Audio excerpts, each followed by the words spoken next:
Well, it has been an interesting midterm election cycle so far. We've got a lot of Democrats that don't want to debate, and that's been frustrating. We're going to go over the Democrats that haven't wanted to debate. Plus, we're going to give you an update on some of the debates that did happen, which, spoiler alert, might explain why some other Democrats don't want to show up to debates. But then finally, we're going to wrap all this up by taking a look at some very interesting polling data, to include polling data coming from one place that you probably aren't tracking very closely. So stick with us. All of that and more coming up on this episode of Making the Argument. I know everybody listens to the show to hear Christian Heinz's prediction as to what's coming up in this upcoming election, but we want to hear yours as well. And I hope you'll join us in Volley, which you can find at the link in the description of this show. We look forward to seeing you there. All right. Hi, I'm your host, Nick Freitas, member of the Virginia House of Delegates, but other than that, a fairly good person. My beautiful bride, Tina, Queen of the Bees, could not be with us here today, but we do have our resident historian and political prognosticator, Christian Heinz. Hi. And this is going to be a Christian heavy episode because we're talking a lot about polling and debates. Although I do got to correct one thing there, producers, Nicholas Hamilton, the good Hamilton, the one that doesn't like central banking. He's not doing his predictions. Yeah, this is not the prediction episode. Yeah, I was literally about to be like, what are you talking about? Don't be setting him up for like that takes some analysis and he's got to go over data points. True. We're just going over some interesting findings. And the first thing that we're going to start off with today is how interesting it is on how many Democrats don't want to debate. And we're not talking about like town council races here. Yeah, know, today's episode is all about Democrats are trying to avoid being held accountable for their years in running Washington, D.C. And we're going to find out today why they've been trying to avoid these debates. Well, because we've seen this. There's been articles on it. I mean, prominent races. Like we're talking the gubernatorial race in Arizona. She refuses to date her opponent. Right, Katie Hobbs refuses to date Kerry. And look, it's not like she's brand new to politics, right? She's what, the sitting secretary of state? She's the secretary of state. In Arizona, refuses to debate. You see the same thing with certain races in Michigan. I think it's the attorney general race in Michigan. Another gubernatorial race in Pennsylvania. They don't want to debate. It was the Senate race in Pennsylvania that we're going to get into. No. That Democrat did debate. Oh, yeah, that's actually true. We're talking about the people that didn't debate. Well, and we're seeing, and even here in Virginia, Abigail Spanberger refuses to debate. And I love how in fact, pull up the article real quick. We got this one. Spanberger Vega congressional debate canceled. Wow, what a way to put it. Is it canceled because both candidates said they didn't want to debate? No. It's canceled because Spanberger won't debate Vega. Right? And so you're seeing some of this news. Let's go ahead and go to They actually buried in the headline where they say Friday night debate was canceled after Spanberger pulled out, citing concerns about security and moderators. You know what her concern about the moderator was? That the moderator wasn't going to be biased in her favor. Yeah, because this was one of those debates where it's the Prince William Committee of 100 and the League of Women Voters, right? And so basically you had two moderators. You had more of a left of center moderator and you had a right of center moderator. And Abigail didn't want that. Right? She wants one moderator, preferably one that will give her preferable treatment. Right? So that's what it is. Let's go to the next one. This is funny because this is how this backfires. Katie Hobbs, right, refuses to debate Kari Lake in Arizona. Again, running for governor. Refuses to go before the voters and say, okay, we're going to allow somebody to ask tough questions. But she has the audacity to get on Twitter and say, I have a lot of questions for Kari Lake's plan to address our water crisis. Kari Lake immediately goes on and goes, well, then maybe you shouldn't have avoided our debate. I mean, that was... Look at the ratio there. Yeah, big time. Look at the ratio there. 16,000 likes, and the original tweet was 4,000 likes. Oh, yeah. So Katie Hobbs is getting obliterated. And Kari Lake, I will say this, too, about Kari Lake. As far as handling the press, what the press has tried to make Kari Lake out to be, which is some, like, raving psychopath, and then you actually see Kari Lake going into environments, by the way, that are hostile to her, and she handles it beautifully. Kari Lake was painted out to be a lunatic in the primary cycle, that she was, going to be crazy and reckless. Yeah. And so there was this perception that the media had created, pushed by Katie Hobbs's campaign. And then Lake got into the general election, and she used to be, I believe it was like a news anchor. She was on TV for many years. So she actually knew how to handle herself in that environment. And I think she's done a great job. And in large part, when you're painted as being this, like, basically a monster, and then you show up to the voter and suddenly they're expecting horns on your head and for you to have a tail and stuff like that, and you don't have that. Yeah. Well, it shatters the narrative. So in some ways, it actually backfired that they painted her to be so crazy, and and she's run a very disciplined campaign. Yeah. And I think that's why Katie Hobbs doesn't want to debate her, because Carrie Lake is comfortable in front of a camera and knows how to handle herself. And Hobbs's entire campaign has been like falling apart. She's arguably like, she has the least popular state out of all the statewide offices in Arizona. She has probably the least efficient, most scandal plagued one out of all of them. And that's part of the reason she doesn't want to get on the debate stage, because she has her own record she'd that have she to has answer to defend. questions. Well, and we see this, we're seeing this across the board, and what every single one of them attempt to do in order, and again, the press runs cover for them. It's like, well, we're not going to debate these election deniers. Well, if they're all a bunch of idiotic election denier, right? They're all the morons you claim to be. You should want them on the debate stage. Expose them, right? Right? You should expose them as the crazy people that they are, that, they're secretly going around with these little cabals and they're trying to overthrow democracy. Well, this is your perfect opportunity to show what morons they are. But you're not doing that. You're avoiding the debate. You're backing out. You're refusing to do it. And we started asking, like, from a political standpoint, because obviously I've run for office. I'm currently sitting in office. My rule is generally, I always go to the debate. I want usually, like, standard, it's like 3 debates per an election cycle, usually toward the end. That's fairly standard, depending on what you're running for. If you're running for president, there might be more. If you're running for a lower office, there might be fewer. But you show up to debates. I mean, I always show up to the debates. I don't think you've ever backed out of No, a debate, I always show ever. up to debates, and I will show up to debates where I know it's not necessarily a friendly moderator. I've seen you go into debates where it is extremely biased against I mean, you. I don't. I mean, again, I don't want to oversell it. I'm just saying that I've been fine. I've been comfortable going into those debates. I think it's for 2 reasons. One, I like debates, but 2, I think it's an obligation for an incumbent. If you're an incumbent, you need to show up to a debate. Right. Now, I think a challenger should do debates, but challengers generally want them because it raises their name identification, whereas incumbents usually don't like them because they already have name recognition. Right. I think that's double reason for incumbents to show up. Now, and I get it. Strategically, you don't want to raise their name recognition, but you have an obligation to go up there and defend what it is that you've done and what it is that you believe, and to give people basically a report card on how you've performed as their representative. So when you're unwilling to do that, and the reason why you're not doing it is for strategic reasons, which is to say it is more of a risk for me to get up in a debate stage than it is to simply just refuse to do it. You're more likely to lose something than gain something. I think there's a part of me that just finds that cowardly.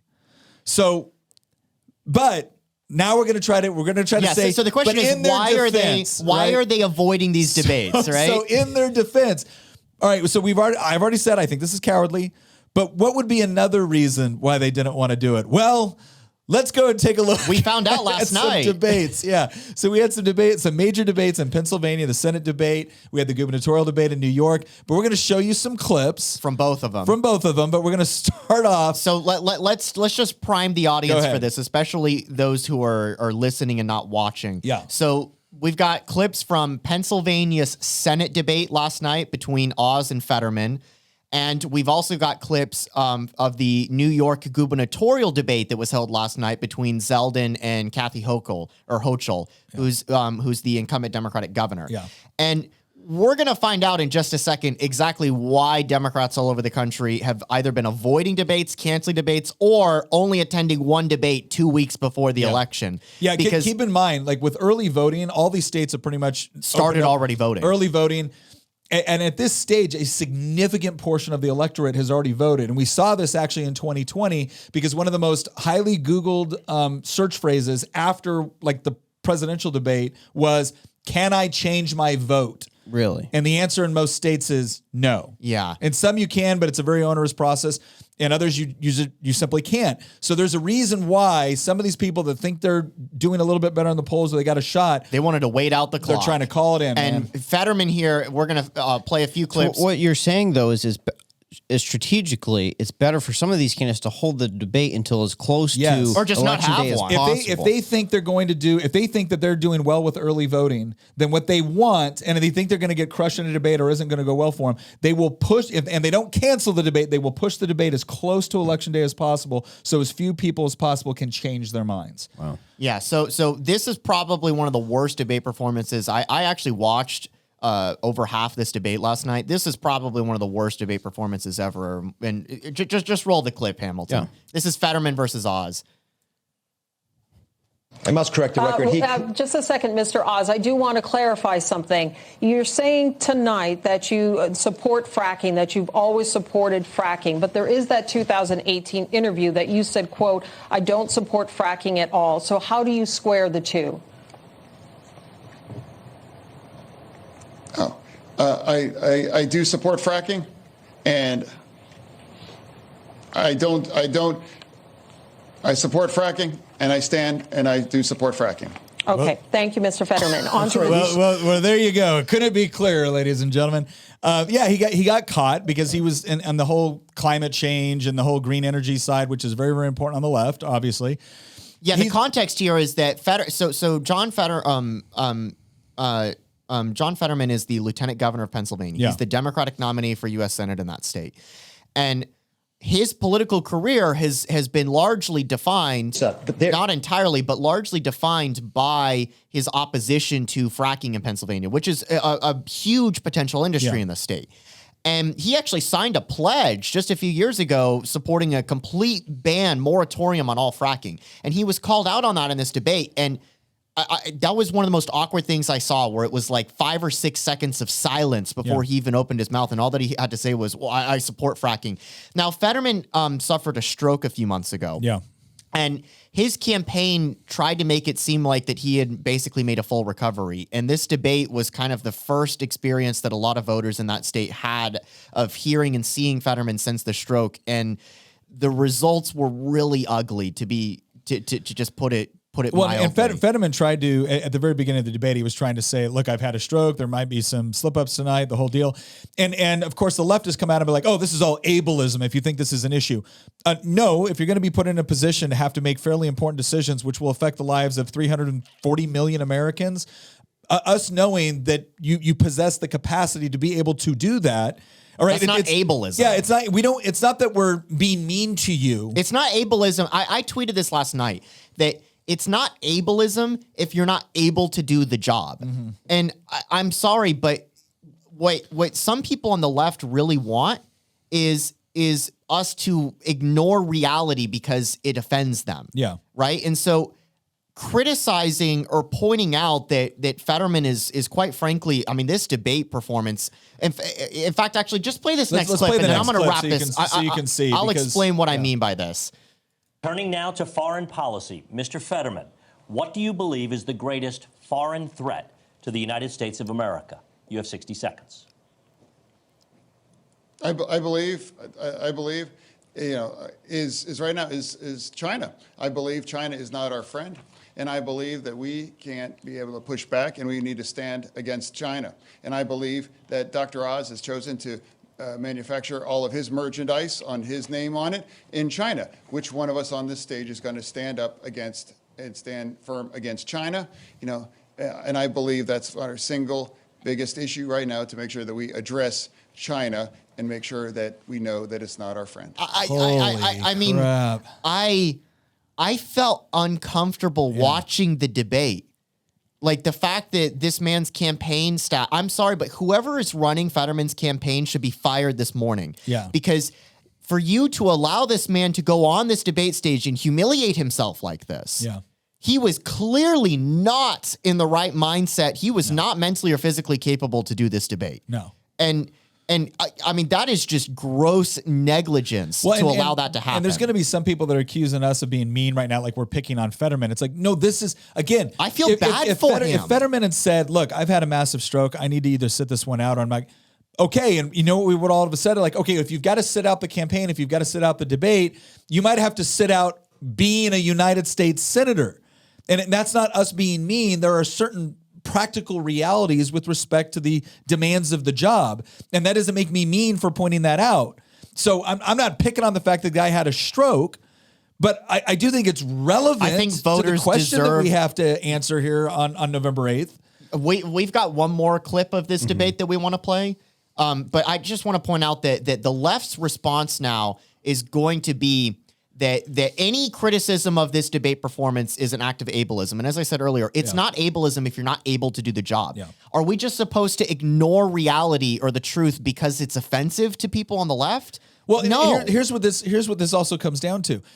If your surgeon had a stroke and was supposed to come back and perform the surgery, and it was painfully clear that their mental and physical capacity was not back up to speed, would you let them operate on you? And the answer is no. And if someone said, well, oh, you're just being ableist, you'd be like, no, moron. Like, they're clearly not in a position to be able to do the job. I don't want to get hurt as a result of them doing the job poorly. That is not ableism. That's just understanding how reality works.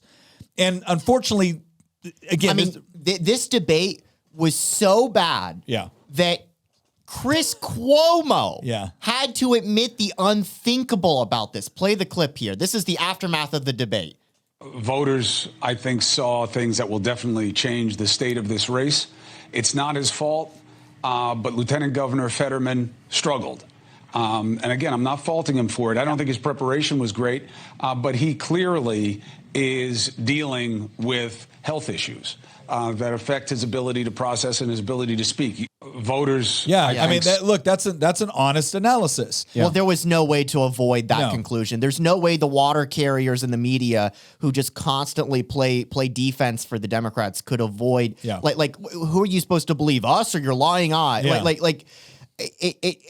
Nobody who watched that debate could have walked away thinking that Fetterman had somehow won. Right? Or that he hadn't even been a disaster. I mean, let's face it, Fetterman was going into this debate with everybody assuming there was going to be issues with respect to, issues from the stroke. Plus, it's not like John Fetterman has ever been considered like the intellectual champion of the Democratic Party or progressivism, right? For whatever reason people voted for him, it wasn't because he's just smashing on a debate stage, right? So right off the bat, he goes into this. On the other end, I mean, Dr. Oz had his own like television show pretty much, right? So this is something where, okay, we all know Oz is going to be comfortable in front of a camera. He went into this, and if he would have pulled off a C, people would have been like, oh my gosh, Fetterman, outperforms, expectations, blah, blah, blah. Instead, he went in with incredibly low expectations and failed to meet them like badly. And so everyone is at the point right now, and like Chris Cuomo, at least at this point, understands that there is no way he can stand up there and say, well, actually, I think you did no, it was that bad.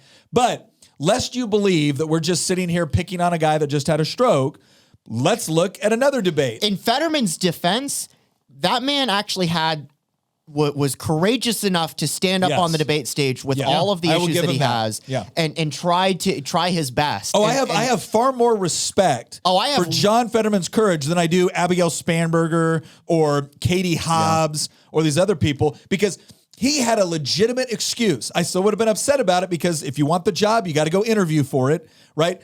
But he had a legitimate excuse, a medical excuse on why he potentially could not have done this. What's Katie Hobbs' excuse? What's Spanberger's excuse? I've got a better one for you.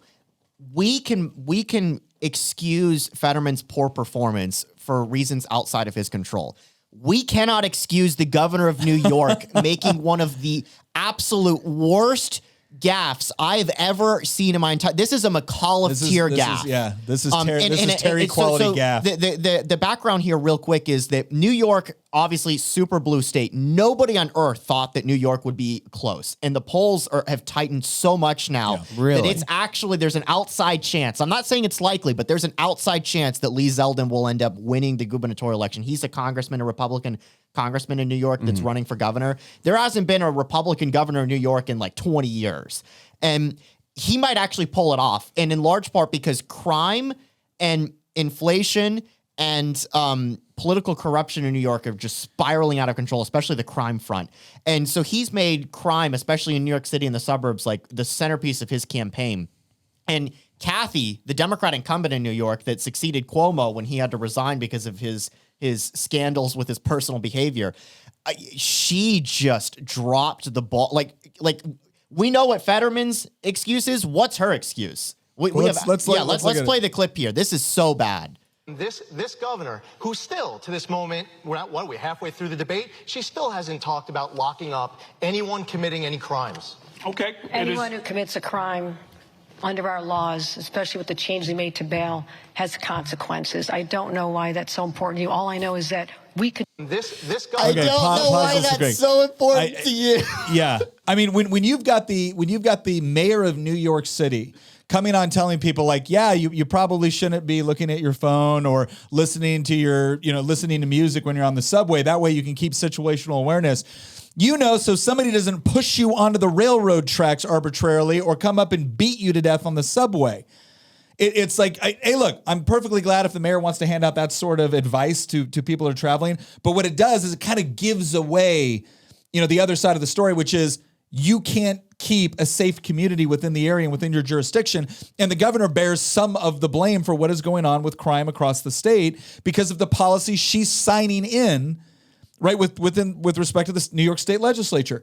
And then this attitude, and I've seen this on Twitter too. I've seen people bring up. I had a friend of mine in Philadelphia, really nice guy. Like he's on the he's in elected office up there, and he was just pointing out some of the things that were going on, like within the subway, because he's in an area where they've got a dangerous subway up in New York, and everyone's coming on like, oh, look at that, they're trying to draw attention to all this crime in order to make it a bigger deal than it really is.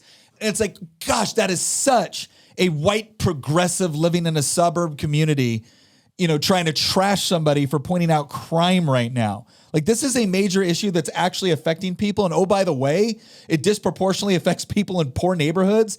And when you're sitting there trying to trash someone for bringing it up, or you're doing what the governor of New York just did here, it's like, I don't see why this is such a big deal to you. Well, you're going to find out why it's a big deal to voters. Yeah, white progressives living in gated communities think talking about crime as dog whistling for racism is itself racist because they have the armed security, they have the walls, they have the gates, they have all of the protection. It's people that are living in New York City that are riding the subway every day, or that are living in the outer or innermost suburbs of the city that have to deal with this problem. It's not people like Kathy, right, that has to deal with this issue. Yeah. It's not the white liberals that live, in the penthouse, apartments in lower Manhattan that have to deal with this issue. Yeah. And so, like, if Zeldin pulls off this win, it's in large part going to be because like New York City won't come out to the degree that it needs to for the Democrat. And let's play another clip just to show how bad this performance was, because this was one debate that she agreed to. And what happened last night is really obvious why she only agreed to one debate. Yeah, I mean, the reality is, and I've been asking for months, and my opponent still can't finish this sentence. So you can't expect her to ever fix it. But New York leads the entire nation in population loss because. She actually got asked this question by the media a few weeks ago when she was at Binghamton Airport. She probably would love to have her redo because she messed it up that time. For me, you asked me, why does New York lead the entire nation in population loss? Because their wallets, their safety, their freedom, and their quality of their kids' education are under attack. So they're hitting their breaking point. They're looking to other states like the Carolinas, Tennessee, Texas, Florida, and elsewhere, and they feel like their money will go further, they'll feel safer, and they'll live life freer.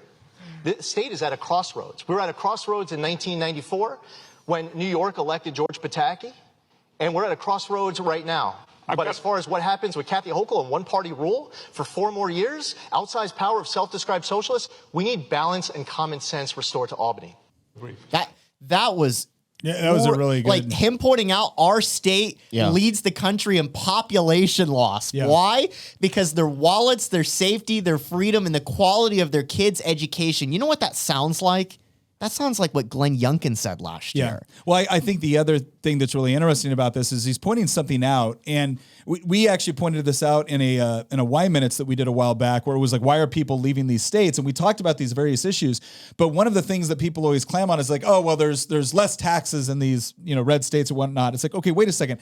These people were perfectly comfortable with high taxes. What they didn't like is they were getting taxed at incredibly high levels. And there was homeless encampments outside of their, grocery store. And there was, encampments outside of their kids' school. And the schools were closed down and not actually producing good academic or educational outcomes, right? And there was high crime on the subways. It's like they were paying all the high taxes and sitting here wondering, what are we getting for this? Where's the services? Because it turns out in some of these other areas, I can pay lower taxes and still get all the things you told me the high taxes were paying for. So that was, I mean, again, Zeldin did a great job on responding to that. Here's the last clip from last night. This is on the focal point issue, which is crime. And the reason we're going to play this is because there's some polling implications here about the disconnect between the way that Democrats are talking about issues this election cycle and the way Republicans are talking about it. And you got people who are afraid of being pushed in front of oncoming subway cars. They're being stabbed, beaten to death on the street with hammers. Go talk to the Asian American community and how it's impacted them with the loss of lives. Jewish people targeted with raw, violent anti-Semitism on our streets. It just happened yet again. We need to be talking about all of these other crimes, but instead, Kathy Hochul's too busy patting herself on the back. Job well done. No, actually, right now there should be a special session. The state legislature should come back and they should overhaul cashless bail and these other pro-criminal laws with zero tolerance. But they're saying, elect me. She says, elect me, and then you'll find out where maybe I'll stand on this issue in January. And you got people who are afraid of being pushed in front of oncoming subway. So that's the other reason. Again, when we talked earlier, like what are the strategic reasons why people don't debate? One of the reasons is because they will do a poor job. We see this with Fetterman, right? Another reason why they'll do it is because they know their opponent will do an excellent job. And when you have a combination of those things, like I'll say this about Spanberger. When I debated Spanberger, she didn't do a horrible job. She just didn't really do anything. Sufficient. Yeah, she just didn't really do anything. She played not to lose. Yeah, exactly. She played not to lose. And so people could say, fairly that, oh, well, maybe that was a successful strategy, right? What these guys are doing right now is they're recognizing that when you pair up your candidate who is really, really bad at this naturally, and then they have a record that is indefensible, and then they're standing up against somebody that's really good at this, the contrast becomes horrible for them. And that really does move the needle with certain voters. And again, it wasn't just in New York. It wasn't just in Pennsylvania. You saw the same thing in Michigan, where Governor Gretchen Whitmer got up there like with a smile on her face and said, well, no, kids were only out of Michigan school for 3 months. Which was a flat out lie. I mean, it was like a year. You've got to understand one of the key frustration points for so many parents. We saw this in Governor Youngkin's election here in Virginia. One of the key points had to do with our education, schools being closed down, what was going on and being taught in our schools. And when Democrats get up there and do this and engage in this kind of gaslighting, where they'll say something like this that is either blatantly false, or they'll try to come up with some sort of technical reason why it's kind of technically sort of true. Parents are not having that. Any parent in Michigan looks at that and is like, you're lying to me. You are now being just blatantly dishonest about what you actually did. And you're doing it. And we're no longer talking about, did you spend this much money here or this much? You're talking about something that I was intimately familiar with as a parent. My kids were out of school, and it wasn't just for 3 months. So you're not going to tell me I'm a liar, right? One of the biggest things that the Democrats screwed up in Virginia in 2021 was they kept insisting on certain narratives that everybody knew was false. Everybody knew was not true. And they honestly thought that if they could just call everyone a racist or a bigot loud enough, that everybody would back down. And the opposite happened. They ended up losing key demographics in the election cycle because they were insisting on a particular narrative. They were insisting on a particular set of issues or topics. And when it didn't align with the voters, they decided to call the voters bad names. And so the question is okay, that's what we're seeing this in some of these debates. We saw this in 2021 here in Virginia because we have off year election cycles.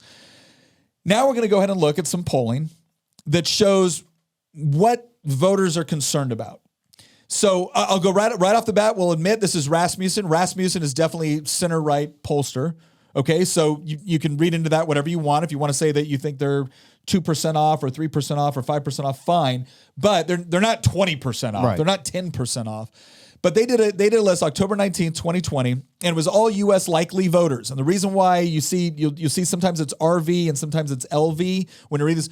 RV is registered voters, especially at this stage in the game. That is a stupid way to poll because you want to go after likely voters. Half the electorate doesn't vote in the midterms.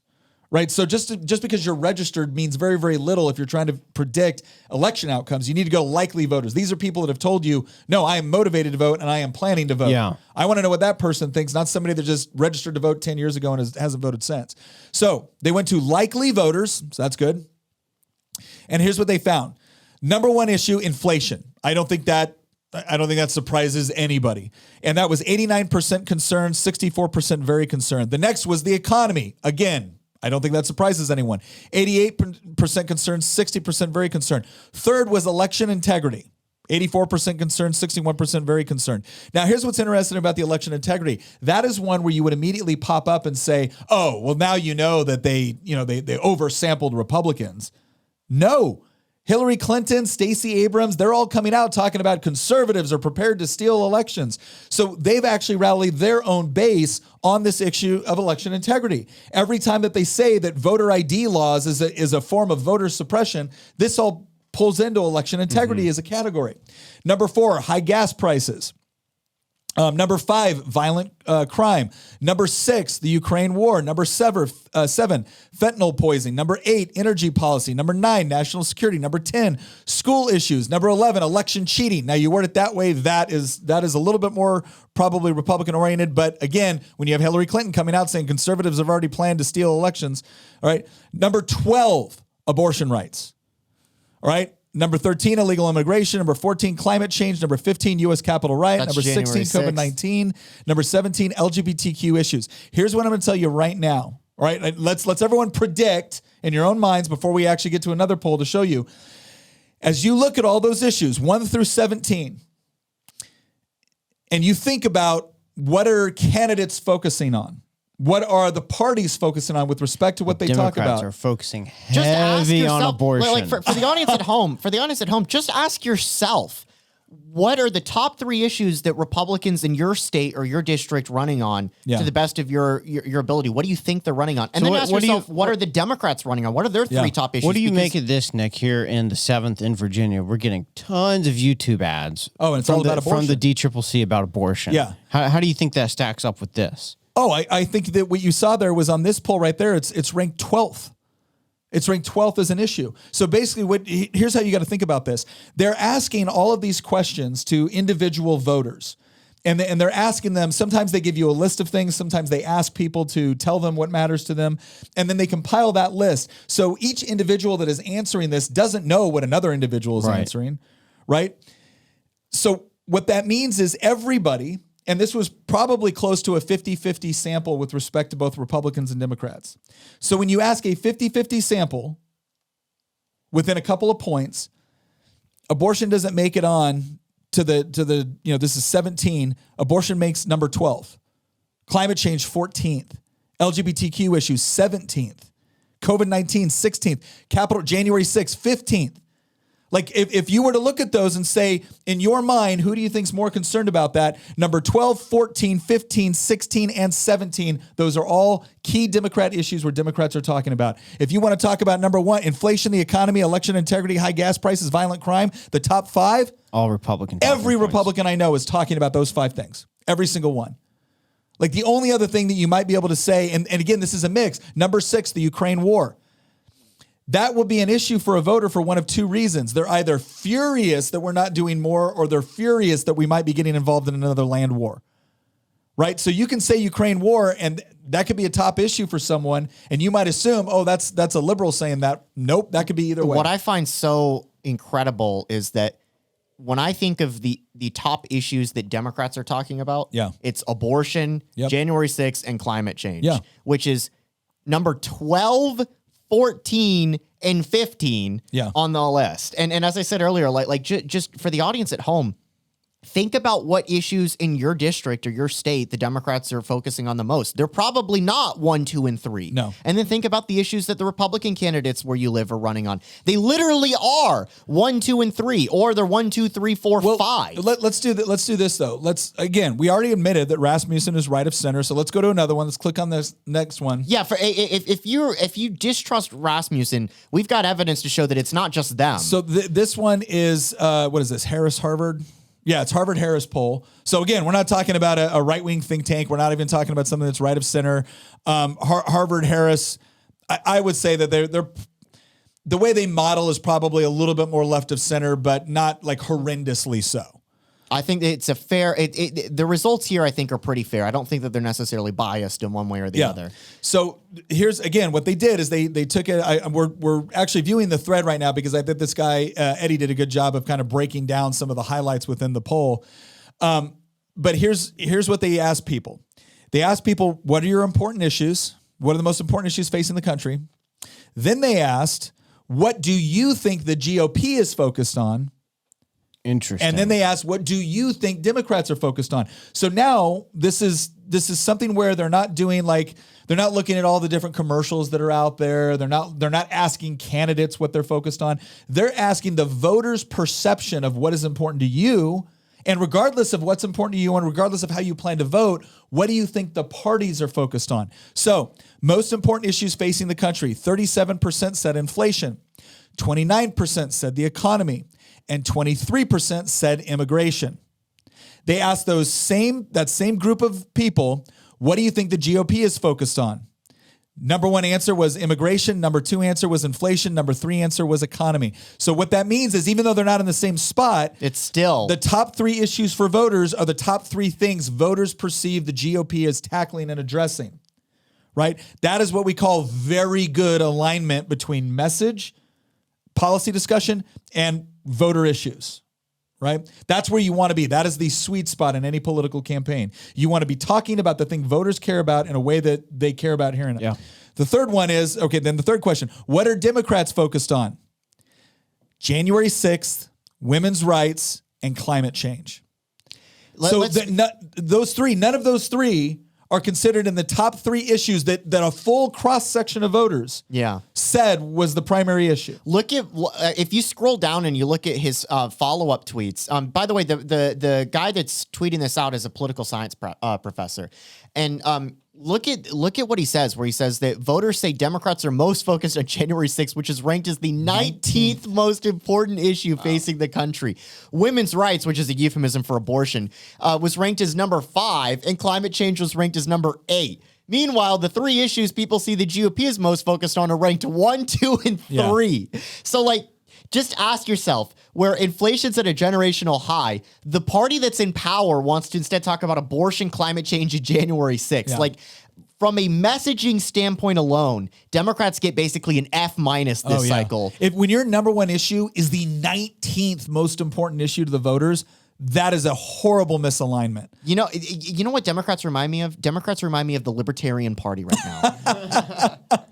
I demand that we focus on cocaine legalization. It's like that. I mean, God bless those people, but like again, from just a strategy standpoint, when you're focused on issues that voters do not care about, because I'm sorry, but 19th issue, like we've seen it over and over again. Voters care about the economy, inflation, immigration, crime. Like those are the things that are on people's minds. And this is what and the other thing that Zipper, Eddie here pointed out that was interesting within the poll is he goes, on all three of the top issues facing the country, people said they were more likely to vote for the GOP on those issues, and by wide margins. With inflation, it was GOP plus 12, crime, GOP plus 12, immigration, GOP plus 11. Anytime you get to double-digit differences between the party, that is a very statistically significant departure between the two. And then he went down to the issues that Dems are focused on. This is crazy. This is the part that really blows my mind because I wouldn't have expected this. He goes, if we go down to the list of issues Democrats are focused on, we find that even on the issues they focus on, they don't have big leads. So on January 6th, they're D plus 2. On abortion, they're D plus 3. On climate, they're D plus 5. So if these are their bread and butter issues, and they cannot even get a statistically significant advantage over Republicans, a wipeout is coming. They are in huge trouble. Here's the conclusion of this tweet thread that we really want to drive home. Yeah. If you scroll down, this is probably the most incredible thing I saw from this entire thread, where he says, OMG, here's a number that should wake up some Democrats. 64% say that rising crime is the fault of woke politicians. And a majority, 52% of Democrats, say that rising crime is, quote, the fault of woke politicians. Yeah, the bottom line is that they doubled down. And we've got some other stuff that we can go into this. And again, if you guys are interested in this data, we're going to have an election prediction episode before the election.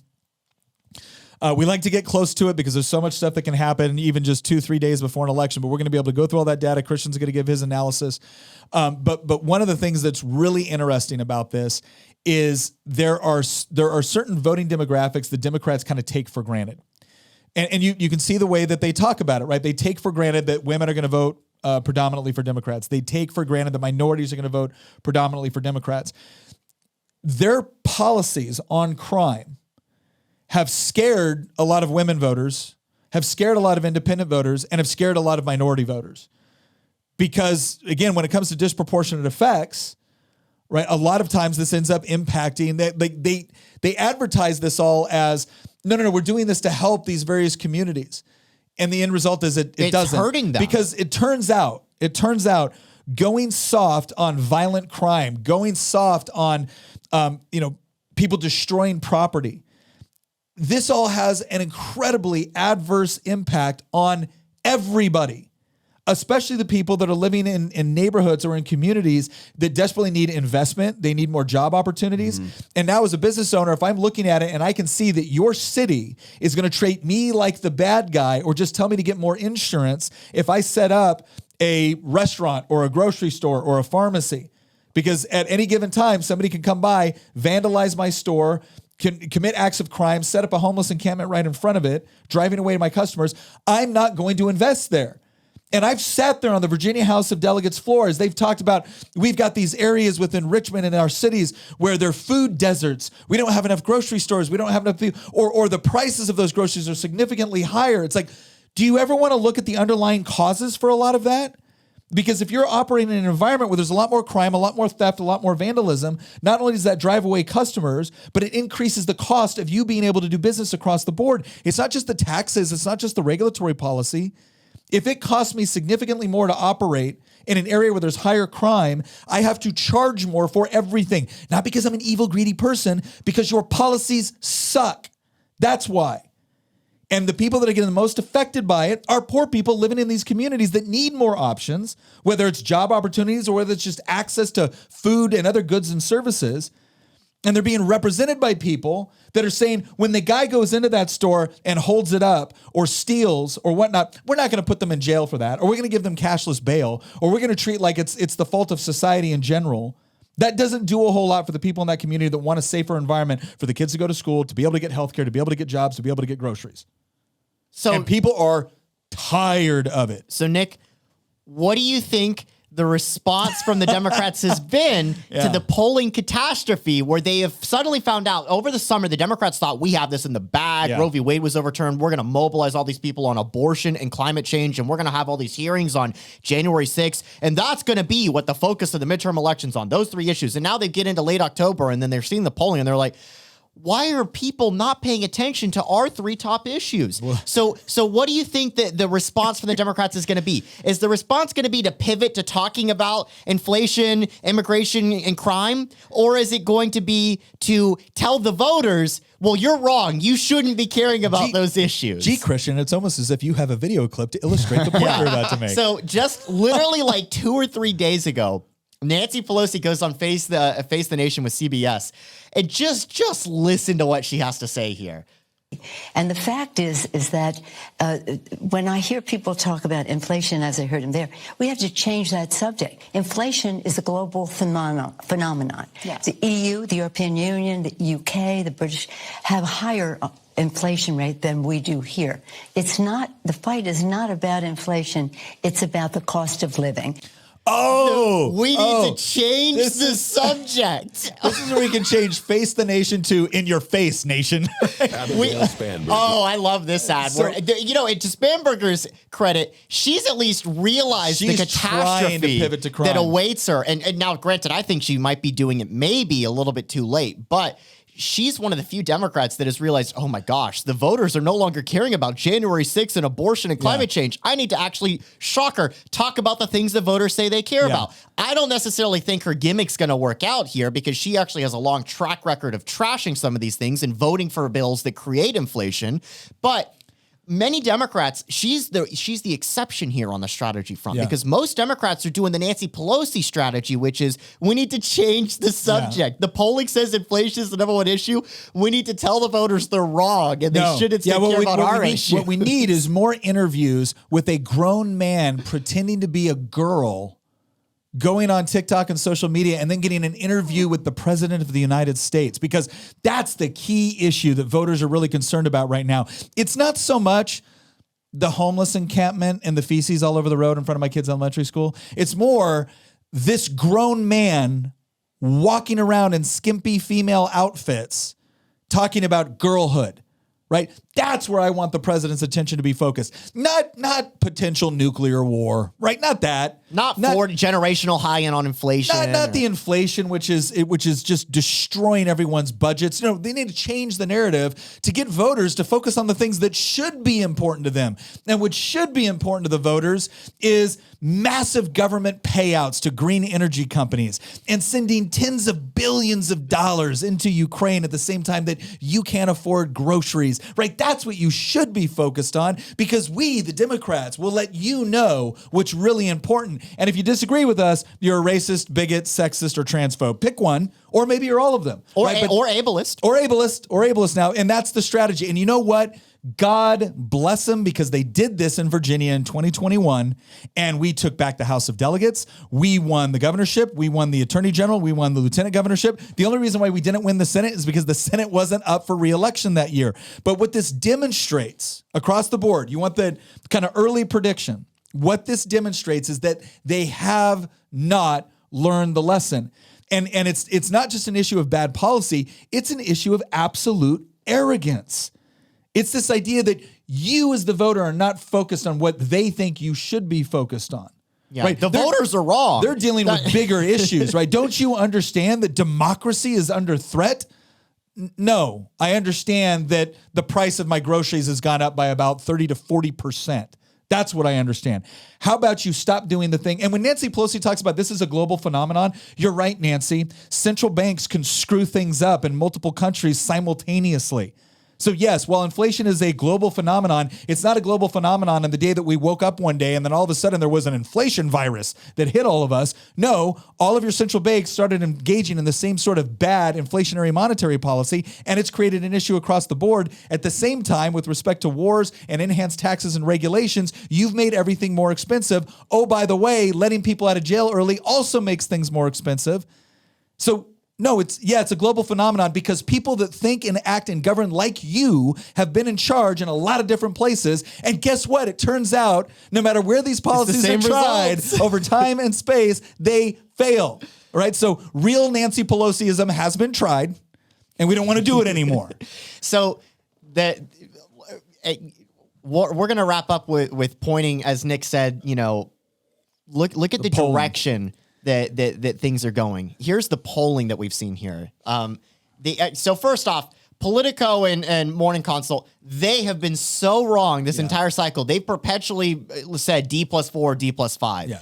And also, it's a bit negligent on their part to be polling registered voters 2 weeks away from the election. Yeah. I can understand at the beginning of October still doing that, but by the time you get into late October, if you're not screening for likely voters, you're probably not doing it right. Yeah. Hamilton, if you scroll down on here, here's the chart for those who are watching us on YouTube. You can see that what happened is that in the summer, the late summer, right after July, the polling tightened up, right? In July and August, it looked like briefly, if you look at that chart there at the bottom, you can see that Democrats actually had a lead by the time you got into August and September. But woe and behold, after Labor Day, when the ads started rolling and the general public, does the thing they usually do in an election cycle where they start paying attention to the, to the races in detail, right? That Democrat lead evaporated literally within the span of just a few weeks. And now it's Republicans are right back to where they were in April and May and June in terms of their polling advantage. And the last thing that I want to show is it's not just the polling that is pointing to a potential wipeout for Democrats in November. Let's show them predict it. Let's show them what the betting markets have to say. Yeah, these are people that are putting their money on the line for what they think is going to happen. This is really interesting because again, this goes into there's a lot of things when there's a psychology behind polling. So when someone is asked a polling question, there's generally two things that kind of go through their mind, and this has been academically studied. One is there's what they think and believe, there's what they want to happen, and then there's the way they want to be perceived. So even though it's not like the pollster is saying, oh well, Susan said this when she answered the poll. People still have it in their minds that there's a correct way to answer some of these questions, especially depending on how the questions are phrased in the poll. So you have all of that going into effect when people are answering this. When you go to the models where people are spending their money, that's not to say that there can't be other manipulative issues with all of that, but people are a little bit more honest when it comes to where they're betting. Right? They're less likely, because this is not something that is someone has called you personally and asked you a question and they got your number or whatnot. This is something where you're taking a bet. Nobody knows who made the bet. And now you're getting into people that study this topic, that look at it on a very practical and academic level and a data analysis level, and they're spending their money. So let's look at what Predicted's saying. Christian. Go ahead. Okay, so the betting markets currently show a GOP sweep of both chambers of Congress. Currently, they give them 2-1 odds of flipping the Senate, and in the House, I mean, it's not even a contest. If you look at the map, the incredible thing is that almost immediately after the cameras began rolling in Pennsylvania last night, it just became a rout in terms of the betting markets thinking, that Oz is favored to win. Overall, in the entire country, you can see that there's really 4, maybe 5, if you want to count New Hampshire, which is starting to potentially come into play. But there's really 4 key states that are going to basically decide control of the Senate. It's Pennsylvania, Georgia, Arizona, and Nevada. And then the 5th one could potentially be New Hampshire. What you're seeing right now is that Republicans have just broken out in Pennsylvania. Again, 2-1 odds now to win Pennsylvania, and a similar margin in Nevada. And Arizona is getting tighter. Even if you look at this map, you might say, "Oh, well, Democrats are favored to hold on in Georgia and Arizona." But Hamilton, if you actually click on any of these states, we'll show Pennsylvania to start with, and I might show one more after this. If you click on Pennsylvania, here's what the betting market says, right? 68%. To 37%. Their percentage is measured in cents because it's dollar amounts, right? Yeah. And Hamilton, if you scroll down just a little bit, and then this was last night. Hamilton, if you actually do the 24-hour view, look at that. You see that giant spike right there that happened, 17 hours ago? That's when the debate began. Yeah. And for those who are listening rather than watching, what you see is that it was relatively close between Oz and Fetterman in the betting markets. It was basically close to 55 or 45 or 60-40. And then the debate happened and it became a landslide. Yeah. If you actually scroll out longer, Hamilton, click on either 30 or 90 days. Look at that. Yeah. Wow. Just look at, and that bar down there shows you the number of shares traded for either side. So you see this giant spike. That's from the debate that happened last night. 252,000 trades that were made in the market in one day. If you go out to 90 days, you'll see something even more crazy. Just look at that. Yeah. I mean, look at that trend line right there. And look at how many people got into the betting markets when they saw that debate. Yeah. Hamilton, if you go back, I'll show one more state. To drive this point home. Let's do Arizona. Oh, look, Arizona actually just flipped. Wow. Literally live. Just flipped. I knew this was about to happen. I was actually telling Hamilton before we started rolling the cameras this afternoon, hey, can you keep pressing F5 on your computer on Predictive? Because I saw that some of these states were on the verge of flipping. And literally, we couldn't have planned this out. Arizona literally just flipped into the Republican column while we were playing this. Hamilton, scroll down. Let's do a 30 or 90 day view for this. Look at that. The gap, I was going to show that the gap was closing, but it hadn't actually closed yet. But if you go down to the 24-hour view, you can see that it just flipped. It literally just flipped 30 seconds ago. Yeah. And this is the betting markets. And the reason we're bringing this up is because betting markets historically are more accurate than polls. Wow. And it makes sense because, shocker, the people that are risking their own money are more likely to get it correct because they're not in the business of losing money. You could be a partisan Democrat or a partisan Republican, but you know what? If you think the other side's going to win, you're not going to throw your money behind your candidate just because you like them. You're going to throw your money behind who you think is going to win the election. Yeah. That's the big difference. It's like you might answer a poll question where you really got nothing to lose and you want your side to win. You might answer it one way, but then when you go and you're actually predicting what's going to happen. Now, again, the other thing to keep in mind is the people that are doing this might be betting one way and voting a different way, right? That's perfectly fair. It's just, but you need to look at this as more of like an indication, a tool of where people that are closely following these races really think it's going to happen.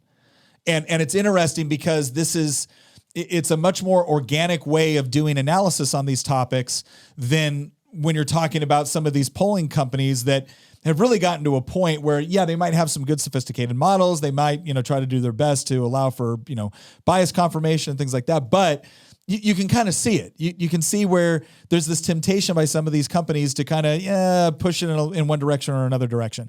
When it comes to betting markets, you just don't have that as much. It's a lot harder to do that because it's decentralized and people are making decisions based off of what they really think, based off of how they want to make money. Yeah. And so you get this kind of, organic, decentralized honesty with that sort of process. That's interesting to look at and analyze. Yep. So Nick, what?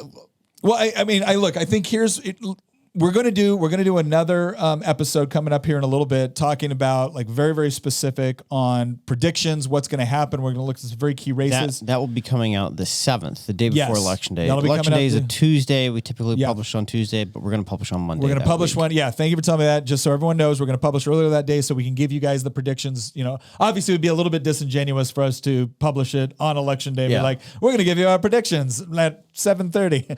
No. So we're going to go through all that process. But again, what we wanted to do was kind of set this up, let everyone get an idea of what is actually going on and what these debates, what this polling means. Because again, if you go on Fox, you go on CNN, you go on Real Clear Politics, you're going to get a snapshot. We want you to understand some of the things that are happening behind the scenes and behind the numbers. So hopefully we accomplished that for you today. Thank you very much for joining us, and we'll see you next episode.